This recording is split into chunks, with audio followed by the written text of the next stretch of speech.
अस्सलाम वालेकुम viewers, welcome to my channel honest job. आज हम जिस टॉपिक पर डिस्कस करेंगे वो वेल नोन टॉपिक है जो कि बहुत ज़्यादा डिस्कस हो रहा है इस वक्त। जिससे आपको पता है कि हमारे वज़ीर आज़म इमरान खान साहब को कोरोना हो गया है, वो कोरोना से इन्फेक्टेड हो गए हैं और इस वक्त अपने आप को सेल्फ आइसोलेशन किया हुआ है अपने घर के अंदर।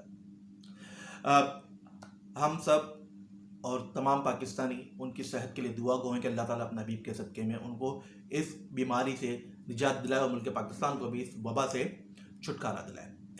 इमरान खान साहब को इन्फेक्शन हुआ तो उससे 2 या 3 दिन पहले ही उन्होंने वैक्सीन लगाई थी। तो असल में यही चीज़ हम डिस्कस करेंगे, जिसके बाद एक गर्मा गर्म टॉपिक शुरू हो गया कि वैक्सीन लगाने का क्या फ़ायदा। जब उन्होंने वैक्सीन लगाई तो उसके बाद ही इन्फेक्टेड हो गए, तो क्या वैक्सीन कोई फ़ायदा है या नहीं है। तो वो लोग जो कि ऑलरेडी वैक्सीन यूज़ करने के मुतालिक रिलेक्टेंट हुए हुए थे, उनको एक मज़ीद एक टॉपिक मिल गया है और वो लोग अब बहुत ज़्यादा पीछे हट रहे हैं वैक्सीन लगाने से और बहुत ज़्यादा तसव्वुफ़ का शिकार हैं कि आया वैक्सीन को लगाया भी जाए या नहीं लगाया जाए, कि क्या फ़ायदा लगाने का, वैक्सीन लगाने के बाद भी बंदा इन्फेक्टेड हो जाता है। तो अब यही कुछ हम डिस्कस कर रहे होंगे।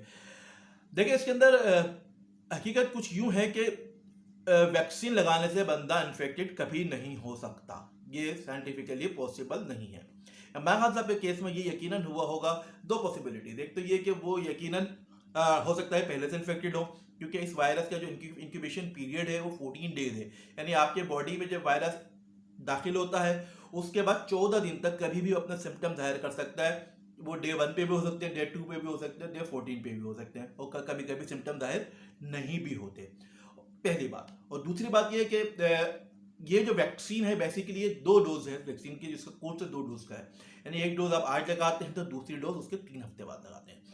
तो वैक्सीन जब आप लगाते हैं तो उसके बाद आपके जिस्म में एंटीबॉडीज बनना शुरू होती हैं, और जो कि जब सेकेंड डोज लगाते हैं तो उसको मजीद तकवीत मिलती है, उसके बाद वो बनना शुरू, एंटीबॉडीज आपकी मजीद बनना शुरू होती हैं और सेकेंड डोज के 1 हफ्ते के बाद आप इससे मुकम्मल तौर पर महफूज होते हैं। तो ऐसा नहीं है कि कोई जादू है कि आपने वैक्सीन लगाई और आप मुकम्मल तौर पर कोरोना से महफूज हो गए, ऐसा नहीं है। बल्कि आपको इसके लिए पूरी 2 वैक्सीन की डोज लेनी पड़ती है, जो कि 3 हफ्तों के वक्फे से होती है।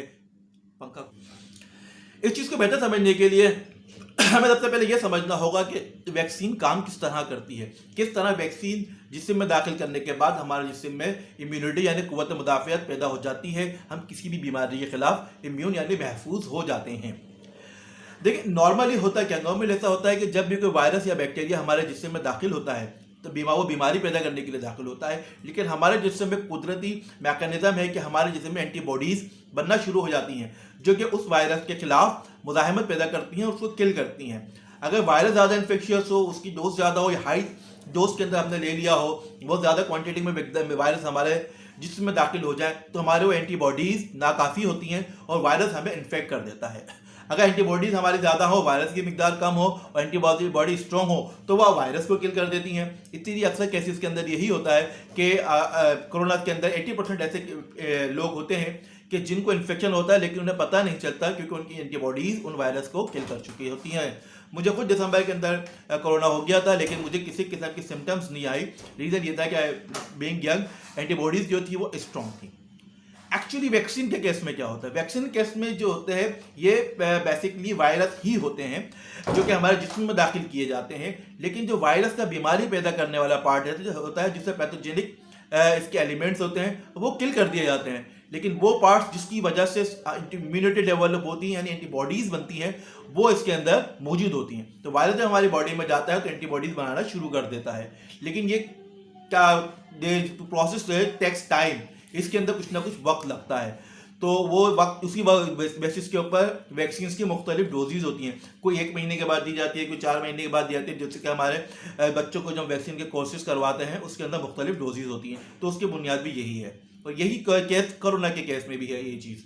तो कोरोना के 2 डोजेज हैं, पहली आप लगाते हैं उसके बाद आपके जिस्म में एंटीबॉडीज़ बनना शुरू होती हैं, और दूसरी डोज जो कि आप 3 हफ्ते गैप से बना रहे होते हैं उसके बाद एंटीबॉडीज़ आपके पास मुकम्मल होना शुरू होती हैं और आप मुकम्मल तौर पर इम्यून हो जाते हैं। तो वज़ीर आज़म साहब के केस में भी यकीनन ऐसा ही हुआ है कि जिस वक्त उन्होंने वैक्सीन लगाई, यकीनन उसके एंटीबॉडीज़ नहीं बनी होंगी इतनी प्रॉपर कि वो उस कोरोना वायरस को किल कर सके, तो वो इन्फेक्ट हो गए।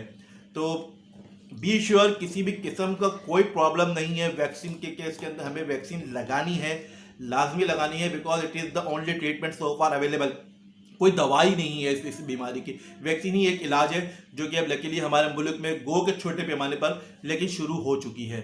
तो वो लोग जो कि 60+ हैं वो खुद जाएं, अपना रजिस्टर्ड करवाएं गवर्नमेंट के पास, और वो लोग जो कि यंगर हैं अपने वालिदैन की रजिस्ट्रेशन करवाएं और जाकर अपने आप को और अपने वालिदैन को वैक्सीनेट करवाएं। Thank you very much.